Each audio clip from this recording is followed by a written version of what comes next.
Babut targhibi fi makarimil akhlak. Bab tentang bagaimana memotivasi diri kita untuk senantiasa dalam kebaikan. Setiap saat dalam kebaikan, akhlak-akhlak yang baik. Hadis yang pertama, hadis 1372. An Ibnu Mas'ud radhiyallahu anhu qala Rasulullah sallallahu alaihi wasallam, "Alaikum bis-sidqi." Jadi kata Nabi, ini hadis muttafaqun alaih Bukhari Muslim. Hendaknya kalian senantiasa berada dalam kebaikan, berada dalam kejujuran, berada dalam kebenaran. Ya, hendaklah kalian senantiasa benar. Karena memang mau cari orang benar ini susah hari. Mau cari orang jujur itu susah. Ya. Fa inna sidqa yahdi ilal birri. Karena sesungguhnya kebenaran itu, orang yang jujur, orang yang benar itu dia mengantarkan kepada kebaikan. Kemudian wa innal birra yahdi ilal jannati. Dan kebaikan itu akan memasukkan seseorang ke dalam surga. Jadi sudah otomatis siapa dia benar berarti dia berada dalam kebaikan. Siapa jujur berada dalam kebaikan. Siapa yang kemudian apabila dia sudah baik berarti ada peluang dia untuk masuk ke dalam surga. Memang cari sifat jujur ini, sifat benar ini sifatnya Nabi. Jadi sifat wajib Nabi salah satunya selain fatana, cerdas, tabligh, menyampaikan, salah satunya adalah as-siddiq. Ini senantiasa dalam benar, baik perkataan, tingkah laku dan perbuatan Nabi selalu benar. Ini berat. Sehingga kata Allah, "Wa ma yadalu rajulu yasduku wa yataharra sadaqa hatta yuktaba indallahi siddiqan." Jadi siapa yang selalu benar, siapa yang selalu jujur, maka dia bersungguh-sungguh dengan kejujurannya, bersungguh-sungguh dengan kebenarannya. Dia senantiasa berada di dalam kebenaran, senantiasa jujur dalam perkataan. Maka Allah akan catat dia sebagai orang yang siddiqan, orang yang sangat jujur, sebagai orang yang sangat benar. Luar biasa ya. Jadi kalau Allah sudah catat berarti sudah masuk surga ya. Ada jaminan. Wa iyyakumul kazibah. Jadi kata Nabi, berhati-hati dengan dusta.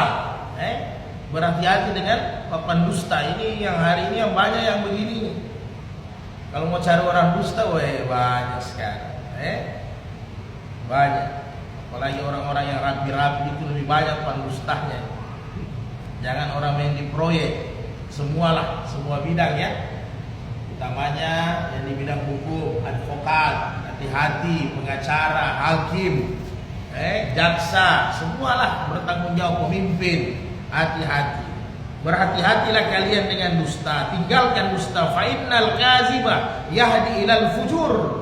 Karena sesungguhnya dusta itu mengantarkan, menuntun Anda kepada keburukan, kepada maksiat, kepada dosa, al-fujur. Jadi kalau dusta ini ya mengantar tidak.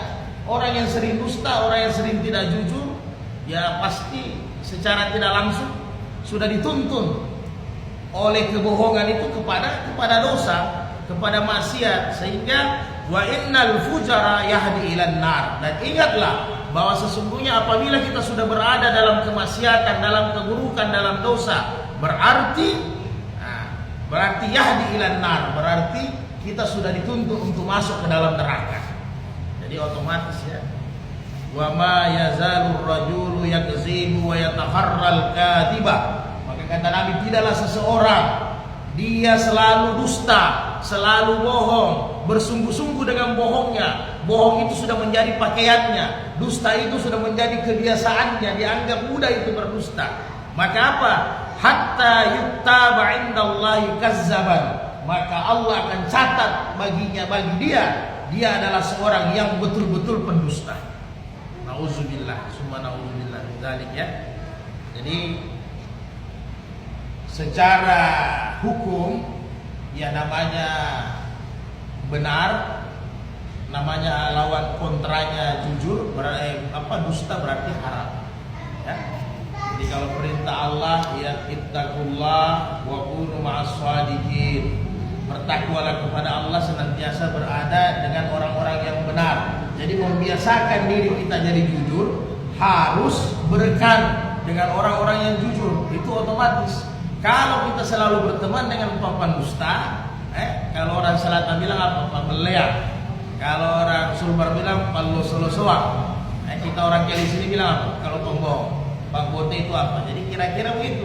Kita selalu dengan orang pendusta, maka otomatis kita akan jadi pendusta. Karena memang lingkungan itu, sahabat itu yang mempengaruhi diri kita. Maka kata Allah, kalau kau bertakwa kepada Allah, cari orang-orang yang benar. Biar kita tak beriman, beribadah, tapi kalau lingkungan kita, tempat kita bermain, tempat kita akrab, tempat kita bermuamalah itu rusak, ya otomatis pasti kita terikut rusak. Ya Nabi gambarkanlah dalam hadis-hadis sahih seperti penjual minyak wangi. Kalau kita dekat dengan penjual minyak wangi, biarpun kita tidak jadi penjualnya, minimal hawa-hawanya ada. Tidak mungkin kita cium busuk. Tapi kalau kita pergi di pasar, pergi sama pandai besika, pergi sama tukang laska, ya biar kita tidak tukang, ya pasti hawa-hawa yang kurang enak dicium pasti terasa. Kenapa? Karena manusia itu terkontaminasi dengan sahabatnya. Maka dalam hadis saya Nabi bertanya, kalau mau tahu orang itu, lihat sahabatnya. Bagaimana sahabatnya, ya begitu juga sifat orang tersebut. Ada begitu juga. Nah, makanya kalau dalam munakahan lalu, dalam perkawinan, kalau kita mau khitbah, kan, salah satu caranya setelah nazar, kita sudah taruh, sudah nazar, kemudian mau naik lagi lebih tahu, maka yang kita mau lamar ya gampang dicari tahu. Cari tahu sama teman-temannya yang mana, pasti begitulah dia. Ya, itu salah satunya dalam bab munakahat. Jadi kemudian saudaraku sekalian, apakah dalam syariat itu bohong ini, jujur ini, benar ini harus paten? Ya pasti. Memang kita harus hidup ini dalam keadaan benar, tidak boleh tidak. Karena Nabi kita sudah contohkan sebelum diangkat pun Nabi jadi Rasul. Kita ringkas cerita bagaimana waktu Ka'bah mau direnovasi. Ka'bah kan sempat direnovasi, diperbaiki. Maka setelah Ka'bah itu selesai direnovasi dalam sirah Nabawiyah, maka semua puak-puak kabilah, sukulah kalau kita di Indonesia suku yang ada di Makkah merasa bahwa mereka yang berhak meletakkan Hajar Aswad ke tempatnya ulang, kan begitu. Semua kabilah merasa kami, sehingga sempat bertikai, sempat berselisih, hampir perang. Nah, ringkas cerita, karena semua mau letakkan ini Hajar Aswad, maka mereka pergi ke ketua adat lah kalau sekarang ya, yang paling tua yang dituakan. Namanya Abu Umayyah Al-Mughirah, tidak salah ya, Abu Umayyah Al-Mughirah. Maka setelah pergi sama yang dituakan ya tidak mau jadi istilahnya untuk menyelesaikan ini masalah. Maka dia sampaikan begini saja, siapa yang nanti pertama kali masuk masjid, maka dialah yang selesaikan masalah, kadar Allah ya. Akhirnya Allah ternyata yang pertama kali datang masuk adalah Muhammad Rasulullah, belum diangkat jadi nabi. Maka ketika semua kabilah-kabilah ini ada riwayat bilang 15 kabilah, ada riwayat bilang 17, ada riwayat bilang bahkan 20 kabilah, 20 suku. Ketika lihat sosok mukanya Muhammad, semua berseru, As-Sadiqul Amin, As-Sadiqul Amin. Kalau orang ini orang yang benar, terpercaya. Ini Radina. Semua kepala suku bilang Radina. Kalau begini kami rela, kami mau. Kalau Muhammad ini yang jadi penengah, kan begitu. Karena apa? As-Sadiqul Amin. Mereka bilang ini orang yang jujur, dan Al-Amin ini orang yang terpercaya. Jadi Nabi kita memang sudah begitu. Diambil serban, Hajar Aswad ditaruh di tengah, semua kabilah dipanggil, udah kainnya panjang, masing-masing kabilah pegang itu ujung kain, diangkat sama-sama semua dengan ketua-ketua suku sampai di depan Hajar Aswad. Nabi yang angkat dari serban, diletakkan kembali di Hajar Aswad. Selesai masalah. Hebat kejujuran Nabi ya. Terkenal karena memang jadi sifat benar. Ada dalam hukum syariat seperti mana ghibah, ada jalan juga. kalau gibah lalu ya bukan gibah namanya kan. Jadi ada jalan seperti mana gibah itu haram, maka ada dua hal yang boleh digibah, hasad ya. Hasad itu haram, maka ada dua yang boleh dihasadkan, kan begitulah. Begini juga dusta, bohong. Begini juga jujur. Dusta itu haram, tapi dalam syariat ada bohong yang dibolehkan. Tapi jangan dipakai terus. Kalau dipakai terus nanti jadi kebiasaan kita. Jadi kalau kazab itu dusta, kalau dalam literatur Arab itu namanya dalam bahasa tauriyah ya, tauriyah. Jadi tauriyah ini seperti apa ya? Tauriyah ini seperti balik perkataan, bermain kata ya. Nah, jadi ada beberapa yang dibolehkan dalam hadis-hadis sahih ya. Yang pertama paling tidak Nabi bilang laisal kazab, bukan berbohong, bukan termasuk berbohong apabila yusli baina. Nah, jadi apabila salah satunya mengislahkan orang yang berselisih. Itu satu. Jadi bohong yang dibolehkan apabila kita mau islah orang yang sementara berselisih. Itu dibolehkan kita bohong. Tapi kita lagi mendamaikan si A dengan si B. Ente datang sama si A, Masya Allah si B itu bagus, dia puji antum. Dia bilang antum itu baik. Habis itu ente datang lagi sama si B sampaikan lagi. Si A bilang ente ini orang hebat, ente ini orang baik. Jadi kedua-duanya dia perbaiki, kan nanti dia bohong, mengatakan bahwa keduanya itu baik.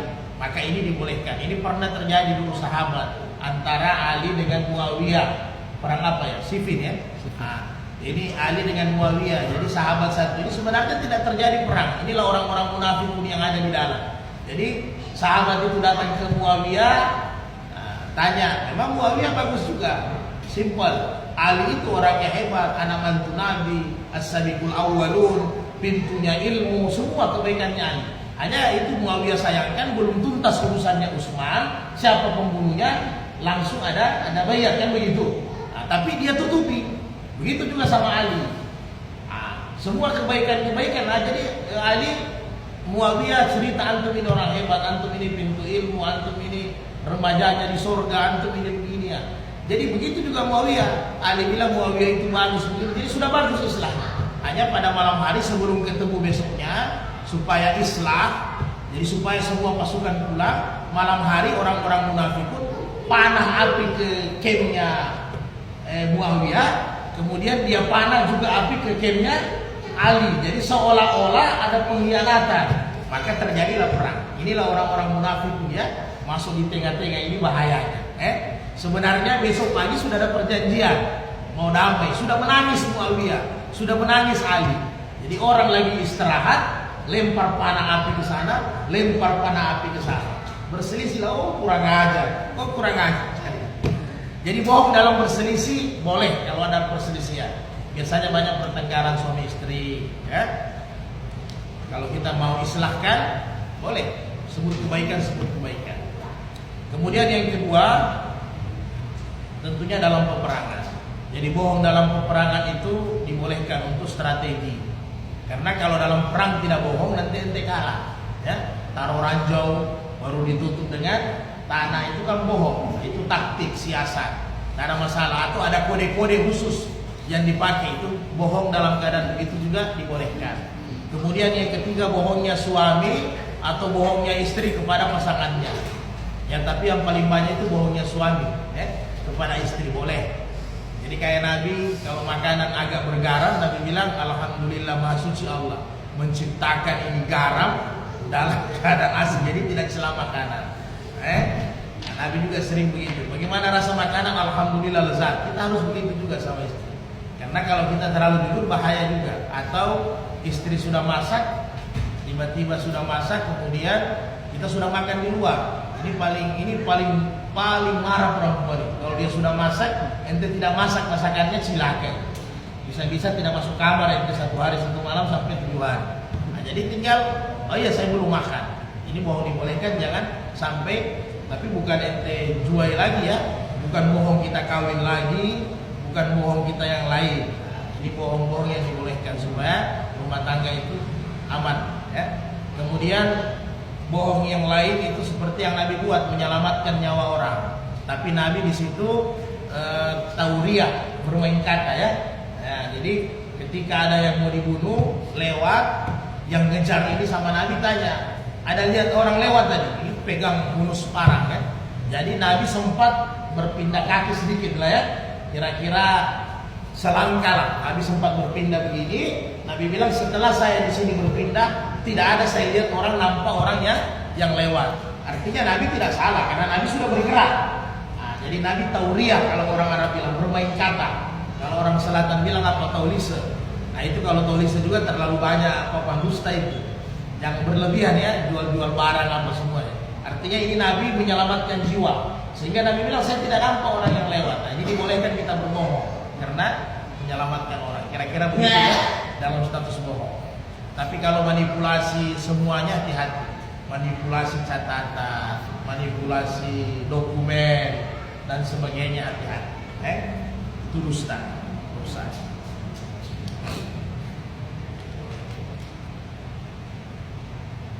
Kalau itu Nabi, kalau perjalanan arifin, salah satunya siapa? Abdul Qadir Jailani ya. Kalau ini orang jujur sekali. Jadi Abdul Qadir Jailani waktu mau menuntut ilmu, dia dititip sama kafilah pedagang menuntut ilmu ke Mekah, ke Madinah. Untuk melewati itu kalau dari kampungnya banyak hutan, maka orang tuanya taruh untuk bekalnya Abdul Qadir Jailani itu 40 dinar, lumayan lah ya. Kalau 1 dinar emas itu kurang lebih hampir 2-3 gram. Jadi kalau 3 gram kali 40 berarti kurang lebih berapa? 120 ya. Kurang lebih 120 gram, lumayan ya. Kalau 1 gram sekarang 2 juta, berarti kalau 100 gram sama dengan 200 juta. Yang berarti kalau 3 bulan kurang lebih lah 250 juta nilai uang itulah waktu itu. Dititip sama ibu dia di ketiak dibuat kantong. Baru ketiaknya kantong itu dijahit. Jadi sampai di perjalanan di tengah hutan dihadanglah sama perompak ya, bajak darat. Semua pedagang-pedagang diambil barang dia. Karena Abdul Qadir Jailani ini masih kecil, jadi tidak terlalu diperiksa. Nah, mustahil dia punya harta kan. Jadi sempat iseng-iseng tanya, ente bawa apa? Ana bawa flus 40 dinar, bawa emas. Kaget. Ini kepala perampok sempat kaget, 40 dinar masalah. Dia bilang kalau anda tidak percaya, ada di bawah ketiak saya. Jadi ini kepala perampok periksa. Ada betul ya, 250 juta lah, 40 dinar. Nah, jadi sempat kepala perampok ini berpikir, kok ini anak jujur sekali. Sebenarnya kalau dia tidak bilang aman ya. Sempat dia sampaikan, kenapa kau sampaikan, kau jujur bahwa ada harta kau di bawah ketiak. Jadi anaknya bilang, ini pesan orang tua saya, tidak boleh berbohong. Apapun yang dibuat harus benar, jujur, itu pesan ibu saya katanya. Maka kepala perampok ini menangis. Inilah asbab hidayah ya. Kepala perampok menangis, lemah semua tulang-tulang dia sujud. Perampok waktu itu jumlahnya 60 orang. Anak buahnya dengan anak buahnya 60 orang. Jadi kurang lebih 59 orang anak buah. Asbab Abdul Qadir Jailani si kecil ini belum menuntut ilmu, dia sudah bawa luar biasa hidayah ya. Semua perampok dengan anak buahnya 60 orang sadar waktu itu. Semua menjadi ahli ibadah. Semua sadar, tidak lagi mabuk, tidak lagi merampok, tidak lagi penyambung. Ini asbab kejujuran Abdul Qadir Jailani. Tapi ini kisah-kisah orang-orang arifin, orang-orang ma'rifat ya. Agak susah karena biasa kita kalau ada pasti bilang tidak. Tidak mungkin kita menuju ada namanya. Walaupun secara syariat kata Rasulullah bahwa mempertahankan jiwa, darah, mempertahankan harta itu syahid kata Nabi kan. Jadi apabila kita pertahankan kita punya harta, ada pencuri, ada perampok, kita tidak mau kasih, kemudian kita melawan, kita dibunuh, maka kata Rasulullah kita mati syahid. Karena yang kita pertahankan harta halal kita, keringat kita, itu pahalanya syahid. Tapi Abdul Qadir Jailani pikir ini kan dunia saja ya, tidak ada apa-apanya. Yang penting jujur, yang penting benar. Kira-kira begitu. Untuk motivasi kita. Kemudian teman sekalian, hadis berikutnya itu sifat akhlak yang paling utama adalah selalu benar, selalu jujur ya. Yang kedua, An Abi Hurairah radhiyallahu anhu anna Rasulullah sallallahu alaihi wasallam qala, "Iyyakum wa zanna fa inna zanna akzabul hadis." Muttafaqun alaih, Bukhari Muslim. Hadis saya. Ini sudah pernah lalu dibahas di alam dulu. Berhati-hatilah kalian dari prasangka buruk. Karena sesungguhnya prasangka buruk itu adalah ucapan yang sangat dusta. Jadi satu akhlak yang bagus, Nabi anjurkan, agama anjurkan kita senantiasa berprasangka baik. Jadi orang yang senantiasa berprasangka baik itu hatinya bersih, kan begitu. Jadi kalau terlalu banyak sangka buruk kita, semua nanti orang buruk, hanya kita yang baik. Seolah-olah kita yang punya sorga. Jadi tidak usah. Dalam kehidupan apapun tetap berprasangka baik. Adapun nanti hati-hati dalam agama itu lain cerita. Karena kita tetap harus hati-hati kan, meletakkan harta kita harus hati-hati. Karena kita bukan sangka buruk, menjaga. Karena kadang ada orang ini tidak jahat tapi ada kesempatan ya. Ada kesempatan yang bisa bayar, tapi tetap sangka baik semua.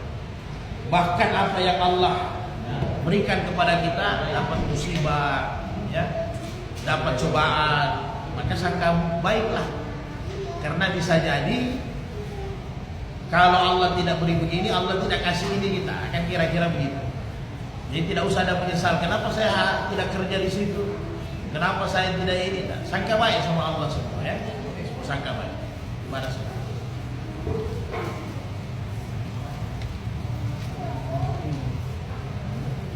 Kemudian yang ketiga, sifat akhlak yang baik. 3, 4, 5, 6, 7. Di sini ada 7 ya.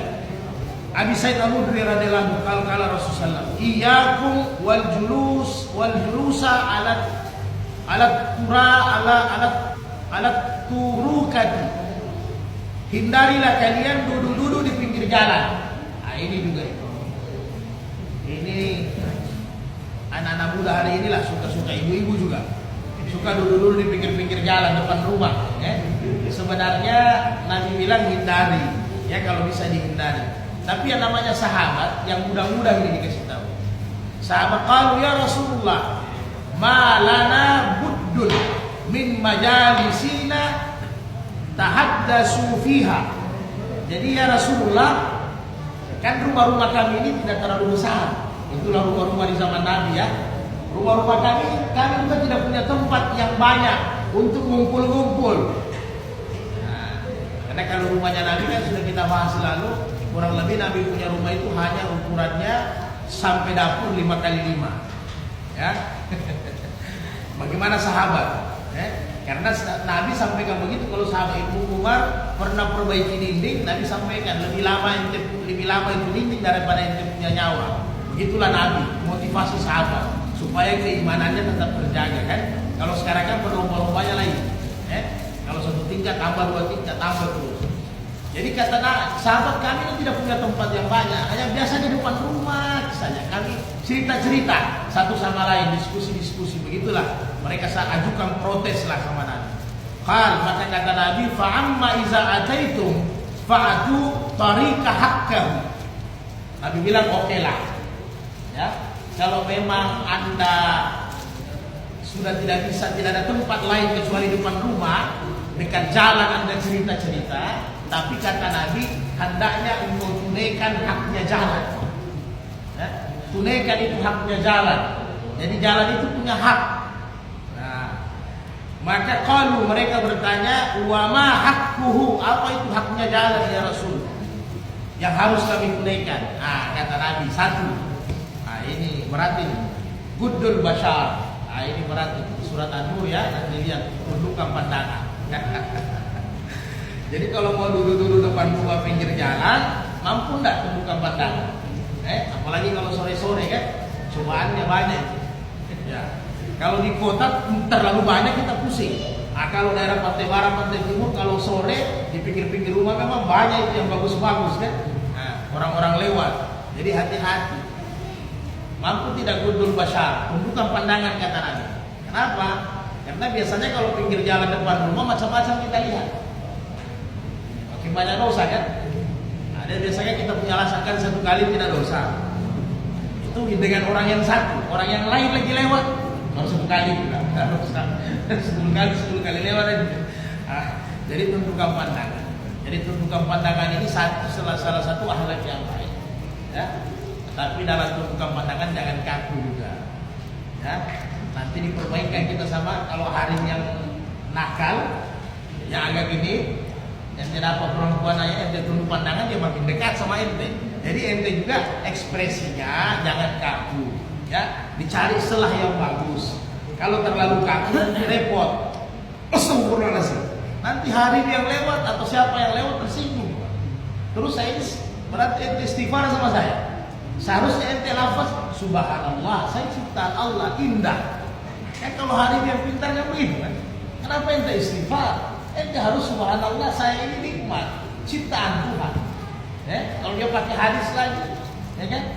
Allah suka yang jamil kan? lebih repot lagi. Makanya jangan kaku.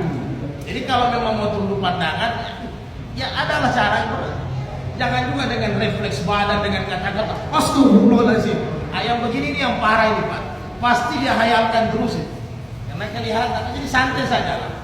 Artinya istighfar tetap, tapi jangan terlalu kaku ya. Kalau mau tunduk pandangan. Karena jadi kata Ali dinasihatkan sama Nabi, Ali sering sekali dia dinasihat sama Nabi. Ali ini kan anak muda.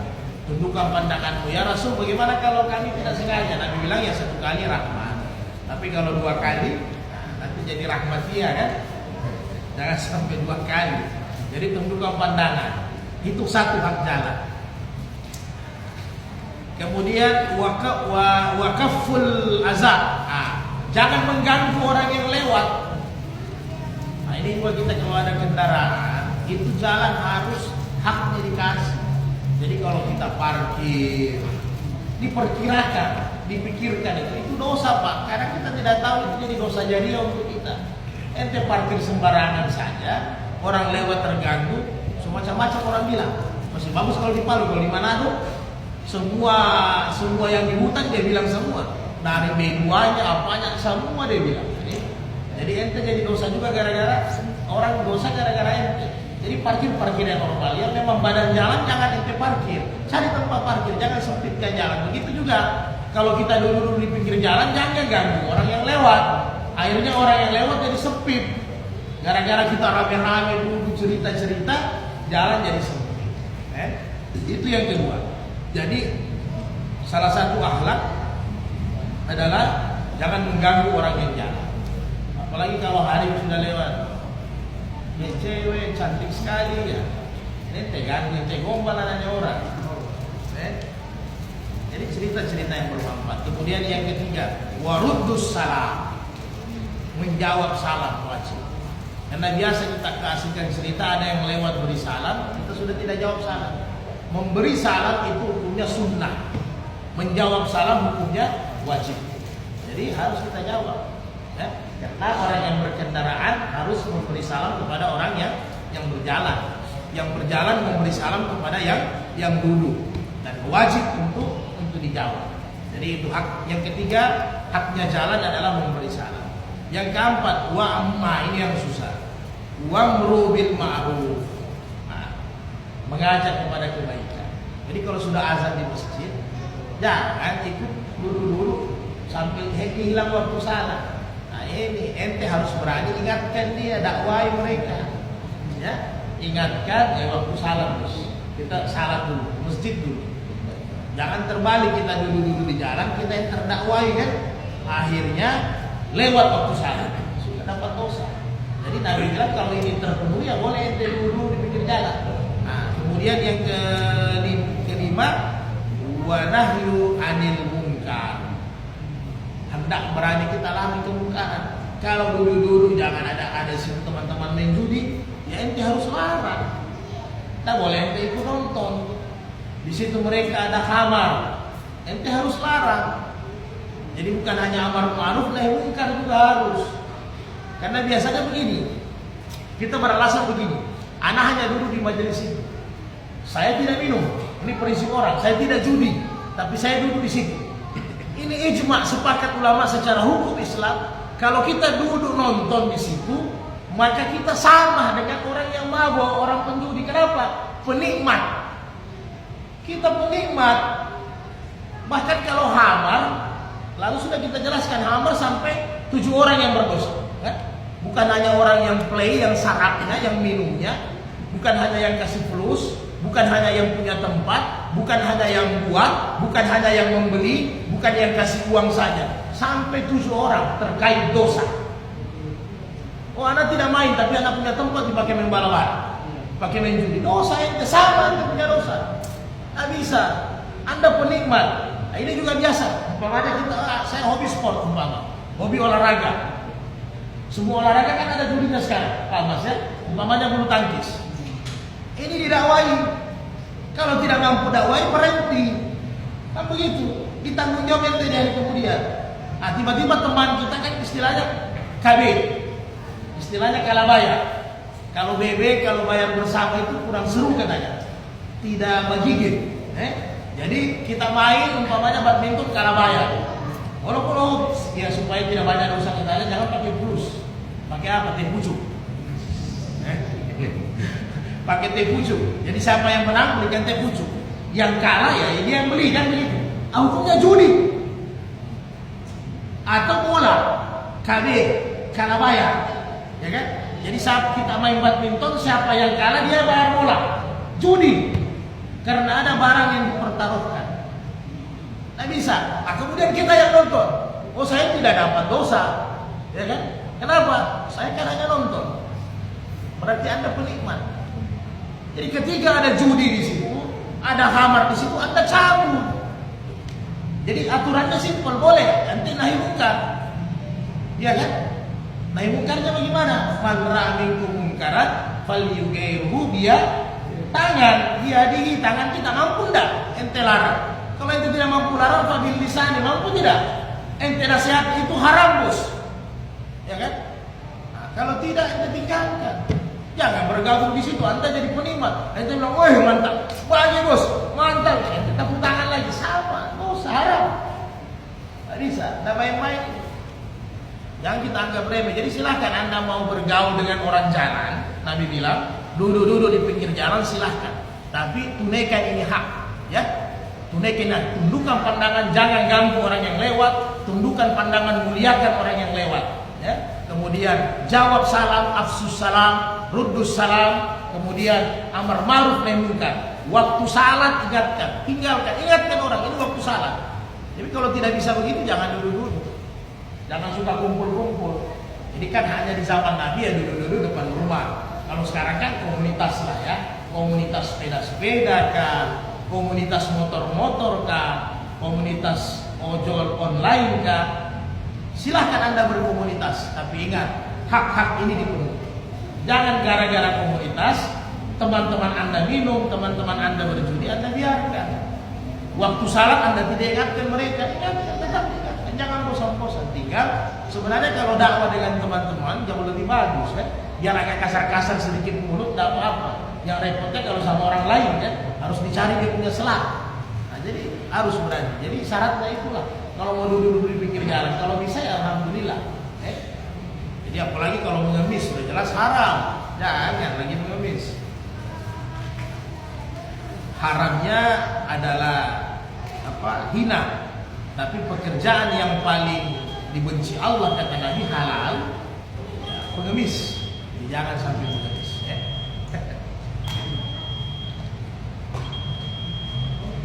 Kemudian Muawiyah radhiyallahu anhu kala Rasulullah may yuridullahu bi khairan yufaqqihu fid din. Muttafaqun alaihi Bukhari Muslim. Kata Rasulullah, barang siapa yang Allah berikan berkeinginan kebaikan kepada seorang hamba, yufaqqihu fid din, maka dia akan difaqihkan kepada ilmu. Dijelaskan oleh Imam Nawawi di Syarah Muslim, yufaqqihu fid din, Allah akan mudahkan dia untuk belajar agama, itu saja. Allah mudahkan dia untuk beribadah.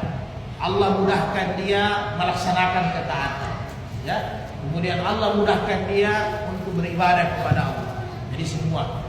Jadi kalau Allah berikan kita kebaikan, lihatlah tanda-tanda dalam diri. Oh, saya masih dulu dalam majelis ilmu, saya masih dulu dalam majelis zikir, masih dulu dalam majelis orang-orang yang baik. Berarti alhamdulillah Allah beri tanda-tanda kebaikan. Jadi jangan lepaskan itu hidayah. Nanti kita futur. Futur ini apa? Futur ini apa? Hilang, lepas, jatuh, lemah kembali. Jadi jangan sampai kuat-kuat strong kita punya hidayah ini harus tetap terjaga. Maka senantiasa dulu dengan orang-orang saleh, dulu dalam majelis, dulu dalam kebaikan-kebaikan. Ya kan sudah Nabi jelaskan. Kalau tidak mampu jadi ulama, ya minimal jadi penuntut ilmu, jadi murid. Tidak mampu jadi murid, mau menuntut ilmu terus, ya minimal mustami'in ya. Minimal dengar ilmu dulu dalam majelis.